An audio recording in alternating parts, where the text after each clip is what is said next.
admit there are cultures struggling to survive. Most young Garifuna no longer speak their language, bringing it close to extinction. Garifuna families still prepare their staple cassava bread in the same way their ancestors did centuries ago. But it's through music that Garifuna culture really shines. Based on the drum, Garifuna traditional music and dance is a source of great pride. However, all of this, many fear, is under threat. About 600,000 Garifuna people now live in Central America, mostly on the Caribbean coasts of Belize, Guatemala, and Honduras. They once lived from farming and fishing. But poverty has led to mass migration to the United States. Young Garifuna today are more worldly than their parents and grandparents, drawn in particular to black youth culture of the United States and larger Caribbean nations like Jamaica. Few speak the Garifuna tongue, leading many to fear the culture could soon die out altogether.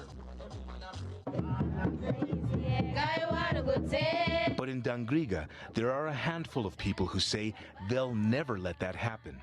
One of them is Adrian Doc Martinez, among the most famous living composers and singers of Garifuna music.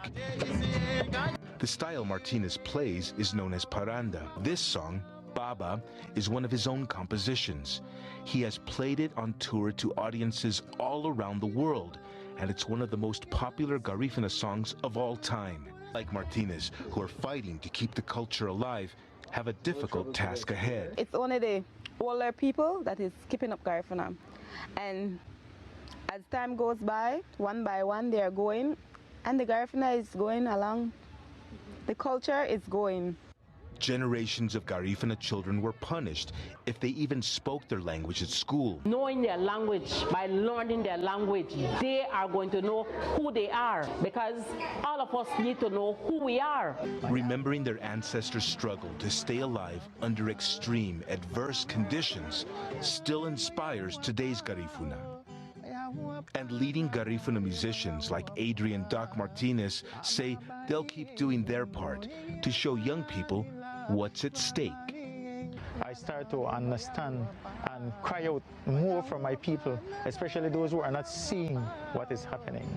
So that is what I lived by, that is what I hold on to, that is what I encourage other young Garifuna like myself to hold on to and to keep faith in what our ancestors have done, and that we can do the same so that this culture can live.